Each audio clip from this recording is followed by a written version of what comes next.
پرسیم 3 تا موشک زدن، اولیو زدن، بعد چند ثانیه 2 تا موشک دیگه زدن.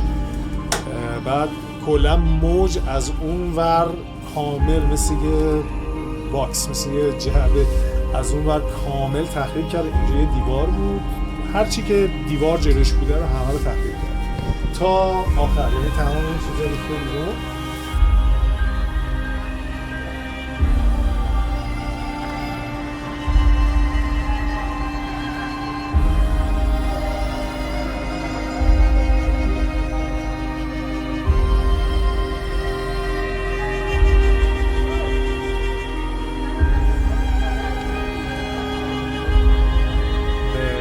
شد که بیایم وارد خونه بشیم، چون این خونه تازه مورد اصابت قرار گرفت. این موج مثلا موج نه شک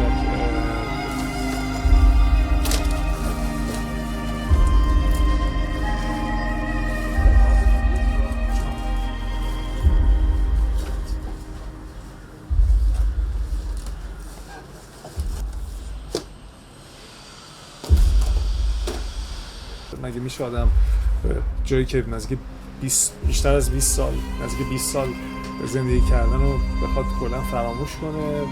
نه، خیلی دردناک خواهد بود، ولی خب جنگ دیگه، جنگ و تلفاتش و امیدوارم مردم کمتر صدمه ببینن.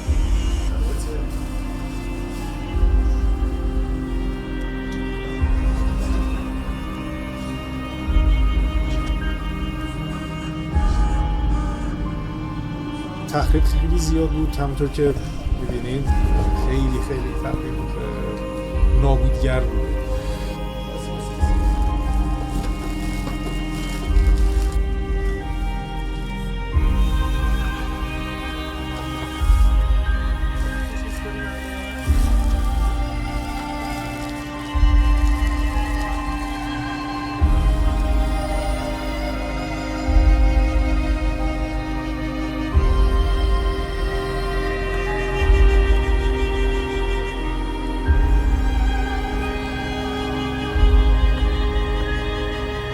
معلوم نیست، همه چیز بستگی به آینده داره و تو این شرایط اصلا نمیشه گفت میخوایم چیکار کنیم، چون اصلا نمیدونیم باید چیکار کنیم.